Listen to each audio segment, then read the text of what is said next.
A ginástica rítmica, também conhecida como GRD ou ginástica rítmica desportiva, nomenclatura antiga, é uma ramificação da ginástica que possui infinitas possibilidades de movimentos corporais, combinados aos elementos de balé, de dança teatral, realizado fluentemente em harmonia com a música e coordenado com o manejo. A ginástica, a gente já quer dizer, ela tem ritmos, vocês devem trabalhar com ela através de ritmos, onde você vai fazer determinadas ações. A modalidade atualmente praticada somente por mulheres. É um esporte bastante prático, que se destaca pela elegância e beleza dos movimentos. Ao contrário da ginástica artística, a ginástica rítmica é uma prática recente na história da humanidade, tendo sido criada no início do século XX como um novo conceito, exclusivo para as mulheres. Inicialmente chamado de ginástica moderna, o esporte nasceu de uma combinação de técnicas de movimentos, terapia respiratória, terapia de relaxamento e dança, entre outros. Aí vocês veem as imagens das pessoas fazendo essa ginástica, ou seja, praticando a ginástica, tá certo? Onde surgiu a ginástica rítmica? Surgiu em 1946 na Rússia.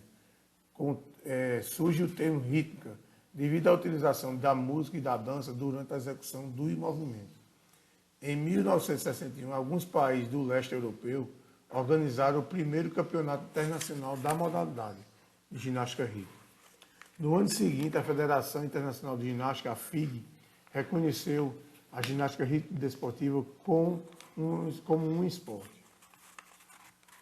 A ginástica rítmica começou a ser praticada desde o final da Primeira Guerra Mundial, mas não possuía regras específicas, nem um nome determinado. Várias escolas inovaram os exercícios tradicionais da ginástica artística, misturando-os com música. Em 1946, na Rússia, surge o termo rítmica, devido à utilização da música e da dança durante a execução de movimentos. Tipos de ginástica rítmica. A ginástica rítmica é dividida em duas categorias. Conjunto que deve ter 5 ginastas para as apresentações e individual. Cada um dos diferentes tipos de apresentação da ginástica rítmica deve durar entre 75 e 90 segundos. Quem criou a ginástica rítmica? A ginástica artística nasceu oficialmente em 1811, quando o alemão Frederick Jahn criou em Berlim o primeiro clube dedicado ao esporte. Então, a modalidade foi uma das mais antigas da história. O esporte teve suas no Egito Antigo, onde artistas faziam acrobacia circense para entreter o público. As valências físicas trabalhadas pela ginástica rítmica. As valências físicas desenvolvidas na modalidade ginástica olímpica, de forma geral, trabalham vários fatores físicos do indivíduo, entre eles força, agilidade, flexibilidade e equilíbrio. Sempre você vai ver essas valências trabalhadas na ginástica, a força, a agilidade, a flexibilidade, o equilíbrio. Mas existem outros aspectos que são trabalhados de acordo com sua finalidade da atividade escolhida. Ou seja, aí vem em seguida coordenação motora, uso do intelecto, criatividade, expressão corporal, disciplina, a socialização e a organização dos movimentos. Os aparelhos utilizados por essa ginástica: corda, arco, bolas, massas e fitas. Observação: nessa modalidade só as mulheres podem participar. Vamos agora para a ginástica de trampolim. A ginástica de trampolim, sua definição: trampolim acrobático ou ginástica de trampolim. É uma disciplina da ginástica na qual o atleta executa saltos acrobáticos no trampolim. Enquanto modalidade efetiva gímica, foi criada em 1976 nos Estados Unidos pelo professor de Educação Física George Nissan, que formatou suas regras. No entanto, o trampolim como esporte foi criado apenas em 1936 por George Nissan. Em pouco tempo, foi introduzido como modalidade esportiva nos programas de educação física em escolas, universidades e treinamentos militares. Recentemente, o trampolim virou moda nas academias de ginástica de topo de todo o mundo. Ginástica de todo o mundo. As provas da ginástica de trampolim. Essa modalidade da ginástica é dividida em 4 provas, sendo trampolim individual, trampolim sincronizado, duplo, mini trampolim e throwing. No trampolim individual é a categoria mais popular e a única olímpica. O aparelho no qual são executados os movimentos mede 5 metros por 3 metros por 1,15 metro e é conhecido pelo público em geral como cama elástica. O ginasta adquire altura cerca de 5 a 6 metros e estabilidade com saltos preliminares. Ele então inicia a execução de 20 elementos técnicos sem interrupções, dividida em 2 séries de 10. Na primeira preliminar, de 10 na preliminar, e na final executa outra série de 10 elementos, que ele pode ser igual a uma das séries da preliminar. Trampolim sincronizado. Esta prova tem as mesmas características do trampolim individual, porém é realizada com 2 ginastas, saltando simultaneamente em trampolins diferentes, posicionados paralelamente, a uma distância de 2 metros. Duplo mini trampolim. É um aparelho de proporções menores, no qual o ginasta executa uma corrida antes dos elementos técnicos. Após a corrida, o ginasta faz a aproximação e salta do aparelho, executando 4 passadas com 2 elementos técnicos diferentes, sendo 2 passadas na preliminar e 2 passadas na final. Todas as passadas devem ser diferentes. O dumpling. Esta prova é executada numa pista de 26 metros, na qual o ginasta executa 4 passadas, com 8 elementos acrobáticos em cada passada, sendo 2 passadas na preliminar e 2 passadas na final. O ginasta deve manter o ritmo durante toda a execução. Portanto, aí estão os 4 tipos de provas de ginástica de trampolim. As valências trabalhadas por essa ginástica de trampolim, além da resistência cardiovascular, contamos com mais 6 capacidades físicas que são bastante importantes para o ser humano. Resistência muscular localizada, a força, a flexibilidade, a agilidade, a velocidade e o equilíbrio. Os movimentos executados são saltos mortais, duplo, quadrúplos e acrobacias variadas. E a altura atingida durante os saltos atinge até 6 metros de altura. Observação: material, banco sueco e fita métrica. A prática da mesma é composta por atletas do sexo masculino e feminino, ou seja, ambos os sexos podem praticar a modalidade de trampolim.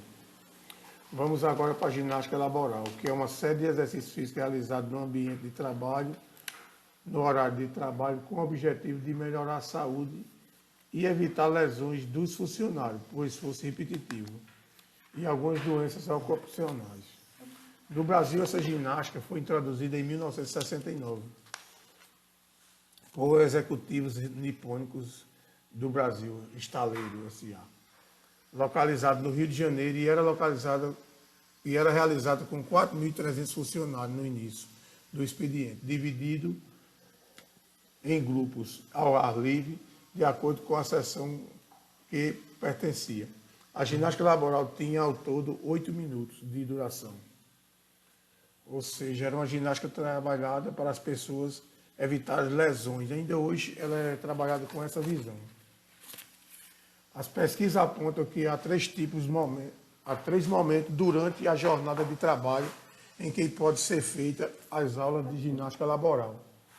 É uma ginástica trabalhada com os trabalhadores, ou seja, primeiro momento, ginástica laboral de aquecimento ou preparatória. É realizada antes da jornada de trabalho, aquece os grupos musculares solicitados na tarefa. Isso quer dizer o quê? Que o trabalhador ele vai trabalhar esse aquecimento, principalmente nos músculos que ele vai utilizar mais. Ginástica laboral de pausa ou compensatória. É realizada no momento do expediente, alivia tensões, fortalece os músculos do trabalhador e interrompe a monotonia, promovendo exercício específico e compensação de compensação para os esforços competitivos. Ou seja, essa de pausa compensatória, o trabalhador dá uma pausa e a gente faz esse trabalho de alongamento com esses trabalhadores. Além do alongamento, outros exercícios que servem para trabalhar o relaxamento dessa musculatura. Em seguida, temos a ginástica laboral de relaxamento. Essa sim é praticada no final ou após o expediente de trabalho, tendo como objetivo o relaxamento muscular e mental dos trabalhadores. Por aí vocês estão vendo nas imagens que ela é trabalhada com pessoas dos dois sexos, né? Curiosidade sobre essa ginástica laboral. A ginástica laboral é praticada desde 1925 na Polônia e com o nome de ginástica de pausa. Alguns anos depois surgiu na Holanda e Rússia. Em 1928, japoneses funcionários dos Correios praticavam visando qualidade de vida e produtividade. Na Bulgária, Alemanha, Suécia e Bélgica surgiu no início dos anos 60, bem depois. A ginástica laboral é dividida em 4 diferentes tipos para cada momento do dia.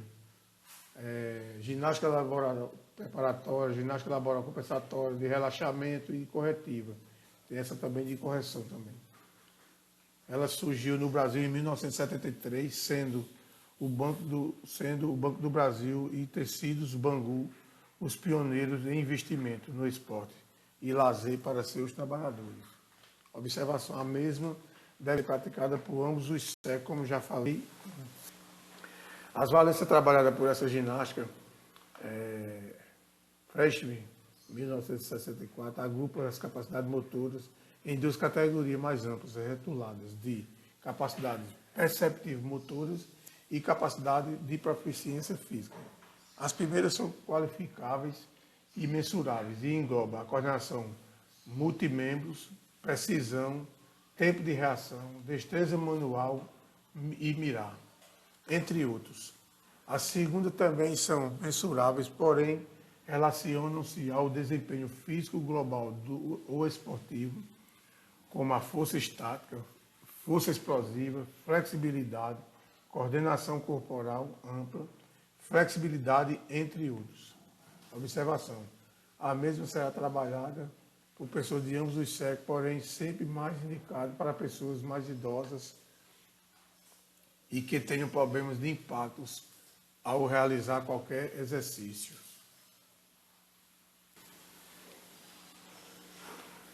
Ginástica localizada é uma modalidade de exercício que consiste em uma variedade de movimentos simples, como flexões e saltos, quase sempre rítmicos e usualmente feitos sem o uso de equipamentos.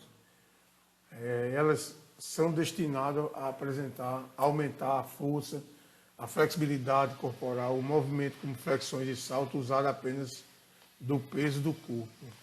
Como vocês estão vendo aí, várias imagens aí, o pessoal fazendo exercícios, utilizando muito o corpo. Esta atividade, tão largamente difundida no Brasil, teve sua origem na ginástica de academia e a partir de 1930 no estado do Rio de Janeiro. A ginástica localizada surgiu em meados de 1930 no Brasil e vem evoluindo cada vez mais. A ginástica localizada é a ginástica que tem o maior número de praticantes.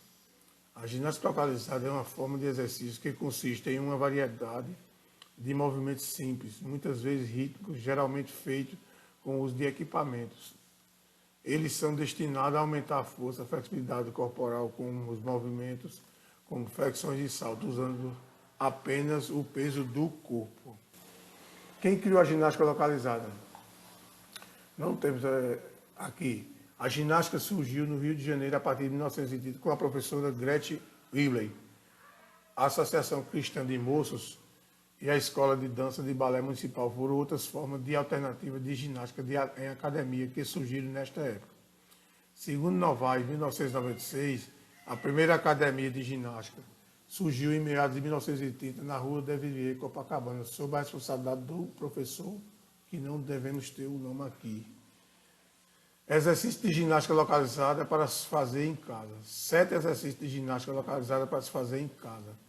Bicicleta, agachamento, abdução de quadril, panturrilha em pé, glúteo, 4 apoios, abdominal lateral e extensora de tríceps. Esses são os exercícios que podemos ser feitos em casa. Material utilizado na ginástica localizada: step, tornozeleira, anilha ou halteres, bola suíça, aparelhos específicos, colchonetes, teraband, bola de equilíbrio, cama elástica, bastões e barras. As valências trabalhadas: melhora a coordenação motora, equilíbrio, socialização, agilidade e a forma física. Os exercícios usualmente praticados nesta modalidade são agachamento, afundo, supino, desenvolvimento, puxadas, flexões de braço, abdominais e glúteos. Os exercícios de ginástica localizada são divididos em grupos e são feitos em série. As séries possuem repetições de intervalo de 40 a 60 segundos. É bom que se obedeça a essas questões aí. Ela é considerada uma atividade completa, pois trabalha e define todos os músculos do corpo, podendo levar a uma redução significativa da gordura localizada e redução das medidas. Observação: toda aula ou sessão de ginástica localizada deve ter uma progressão suave, começando por um equipamento, por um aquecimento com exercício leve para preparar e aquecer os músculos. Ao final do treino, pode-se alongar os mesmos músculos para relaxar e evitar dores. Ou seja, nessa ginástica há uma progressão, começa mais leve e termina mais forte. Hidroginástica é outra atividade corporal realizada em um ambiente aquático, proporciona diversos benefícios físicos para a saúde. Uma aula de hidroginástica é feita geralmente em piscina, mas nada impede que possa ser realizada em lagos ou mar, de modo em que a água atinja até a altura do ombro dos praticantes, porque muitas vezes as pessoas não sabem fazer, ou seja, não sabem nadar. Surgimento da hidroginástica. Esse exercício nasceu após a evolução da hidroterapia, que começou na Europa durante os séculos XVIII. Médicos brasileiros prescreveram banhos de mar para seus pacientes apenas no início do século XX. E foi na Alemanha que a ginástica na água nasceu, chegando ao Brasil por volta de 1980. Curiosidade: essa hidroginástica emagrece, é claro, mas vai depender tanto da regularidade da prática quanto da intensidade das aulas, somando ainda com o empenho e a motivação do praticante. Geralmente o gasto calórico médio de uma pessoa que pratica hidroginástica é de 250 a 400 quilocalorias. É bom que se diga, para perder peso também temos que organizar também nossa alimentação, não só a atividade, mas como a alimentação é importante para as coisas. Acessório utilizado na hidroginástica: peso no halteres, prancha flutuadora pequena, cilindros de espuma ou espaguete e tornozeleira, dentre outros que a gente pode ver também em uma aula.